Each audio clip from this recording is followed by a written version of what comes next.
Hi, it's Patrick Hutzel from intensivcarehotline.com, where we instantly improve the lives for families of critically ill patients in intensive care so that you can make informed decisions, have peace of mind, real power, real control, and so that you can influence decision making fast, even if you're not a doctor or a nurse in intensive care. This is another episode of Your Questions Answered, and in last week's episode I answered another question from one of our readers, and the question last week was: my uncle is in multi-organ failure after 3 weeks in ICU. He's ventilated with a tracheostomy, on hemodialysis, and he's not waking up. Everything seems to go wrong. What do we need to do? You can check out the answer to last week's question by clicking on the link below this video. In this week's episode of Your Questions Answered, I want to answer another question from one of our readers and clients. And the question this week is: my 84-year-old dad has been in ICU for 3 months. He's ventilated with a tracheostomy. The doctors want to let him die and turn off the ventilator. We want to take him home instead. What are our options? Part 1. This series of questions are excerpts from a one-on-one phone and Skype counselling sessions and a series of email counselling and consulting sessions with me, with Belinda. Belinda describes her father's situation in intensive care as follows. Hi Patrick, my 84-year-old father has been in intensive care for 3 months now. My dad's got a history of chronic kidney failure and he has been on dialysis 3 times a week for the last 5 years. He's also been diagnosed with cancer of the esophagus, and he's had a stent implanted for that in the last couple of years, and he's had radiotherapy for the cancer. Despite the cancer in the esophagus, he has been able to eat prior to going to hospital, and despite the ongoing dialysis, he's been able to live independently prior to his ICU admission, and he lived a fairly good quality of life given his ongoing and chronic health issues. Initially, my dad presented with pneumonia, probably due to the aspiration, as he's had some episodes of vomiting at home. With the pneumonia, he couldn't breathe and he had to be intubated when he went to the emergency room. He ended up being really septic and his white cell count and all the infection markers went up.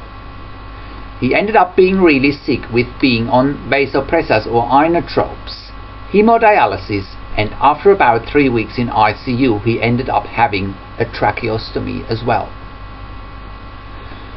They managed to get him on a tracheostomy collar after about another 2 weeks and he was improving, but now he's septic again and the whole downward spiral is repeating itself. During his ICU stay they had to stop some of the medications that he was on for his cancer, and now the doctors are telling me that his cancer in his esophagus is coming back. He's got a PEG tube and he's getting feeds through the PEG tube. It appears that he's getting weaker and weaker, and with a new sepsis coming on, he's back on the ventilator. Overall, after 3 months in ICU, my dad's not improving and we're not giving up either. We're quite comfortable that my dad is comfortable, and despite him being so sick, we're certain he's not in any pain. Over the last couple of weeks we have been feeling the pressure by the intensive care team to agree to a withdrawal of treatment. We are very opposed to give up on our dad, and we have discussed with him in the past that should he ever need intensive care and he's not suffering, that he would want everything done for him as he wants to live. We have now reached this point and we don't want to give up on him. We strongly feel that the intensive care team wants to get rid of us, as we probably exceeded our length of stay. The health insurance has indicated to us that my dad only has another 2 weeks of treatment left. Therefore, we have come under pressure from all sides. The doctors have also mentioned that they think my dad should not be resuscitated if his heart stops, and we as a family disagree. Overall, the situation looks pretty grim, but we are determined to not give up, and we are determined to get either treatment on our terms in the ICU or to take my dad home. We are desperately looking for options and how to stand our ground. What should we be doing and what are our options? Many thanks from Belinda. So, here is what we've discussed in the phone and Skype counselling and consulting session. Hi Belinda, I'm sorry to hear about the difficult situation that you and your dad are dealing with in intensive care. Thank you also for being a client. I appreciate your trust and commitment into my services. It's great to see that you are taking action though, and it's great to see that you are seeking expert help through my one-on-one phone counselling and consulting service. Just to summarize quickly what we have discussed today and also to determine the next steps. Number 1. Ask the intensive care team for their hospital policy or their ICU policy about DNR, which stands for Do Not Resuscitate, or about withholding life-sustaining treatment. There is a very high chance that they are in breach of their own hospital or ICU policies by not getting your consent for a DNR, Do Not Resuscitate, or NFR, Not for Resuscitation order. Number 2. Ask to have a look at the medical records of your father. Have a close look what has been documented regarding the Do Not Resuscitate status of your dad in the medical notes. Get copies of all of the notes, and you have a right to access those notes under the Freedom of Information Act. Number 3. Speak to your case manager from the health insurance. Plead your case. They should absolutely consider that not giving your dad the best possible treatment would have big implications for your dad's and your family's quality of life. Number 4.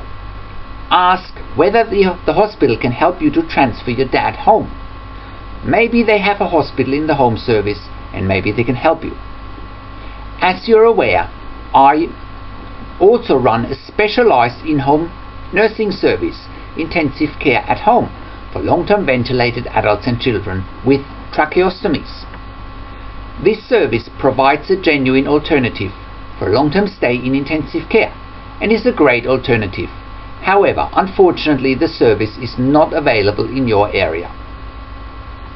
You may also want to listen to an interview that I've done last year with Charlie Atkinson, a very nice and very determined 80-year-old man who discharged himself home from long-term acute care on a ventilator with tracheostomy. Charlie Atkinson has a lot of gold nuggets to share in this interview, and he shares in the interview how to make the impossible possible. So check out the interview. I put a link below this video in the written version of the blog, and you can listen to the interview there. Number 5.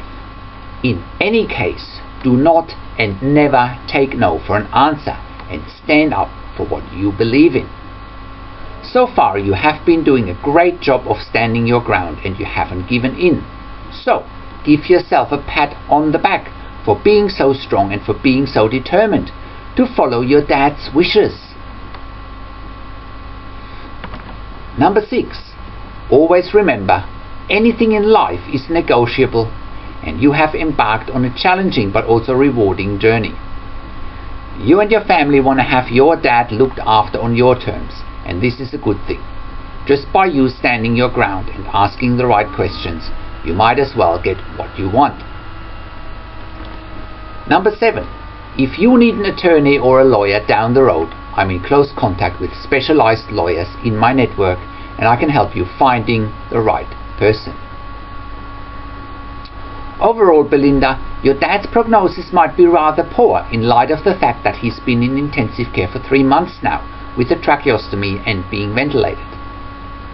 Given his chronic kidney failure and his cancer of the esophagus, he has ongoing health issues that may well be significant, especially if the esophageal cancer has come back. However, you and your family have discussed this with your dad in the past, and that if he's not suffering, you want everything done for him. That's only fair enough, and many, if not most families, don't have this discussion in the first place. It's only fair that you are following your dad's wishes. This is really all about the intensive care team trying to dictate to you and your family what may be, quote unquote, in the best interest for your father. This is all about perception and not reality. The intensive care team has the perception that it's, quote unquote, in the best interest for your dad to have treatment withdrawn and life support removed.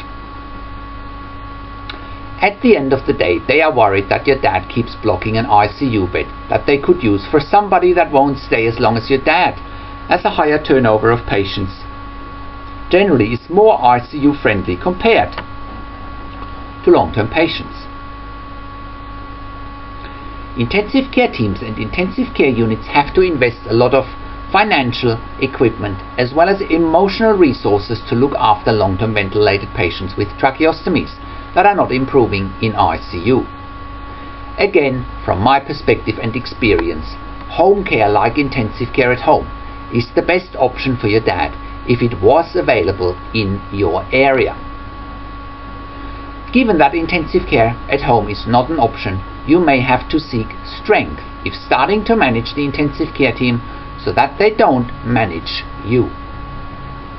You have already started to implement, and if you keep standing your ground, you may be able to give your dad the time he needs to get through this, or you may be able to buy more time for your dad one way or another. But even if you won't get through this, you'd still be able to get a situation that is what your dad has asked for as long as he's not suffering. From my perspective, I very much support any direction families in intensive care want to go, as long as their loved ones are not unduly suffering. By now you have picked up on the intensive care team's hidden agenda, and by now you have realized that one of their fears might also be to still have your dad in the ICU and the health insurance not wanting to pay. I would also recommend you check out 2 ebooks that I wrote. One is the 10 things you didn't know are happening behind the scenes in intensive care that hold you back from having peace of mind, control, power and influence. And the other one is the 5 things you need to know if the intensive care team wants to withdraw treatment or withdraw life support on your critically ill loved one, or if they want to issue a DNR, do not resuscitate, or NFR order. So check out those ebooks. I have put some links to those ebooks below the video. That's also why it's so important to speak to your case manager from the health insurance as soon as possible, Belinda.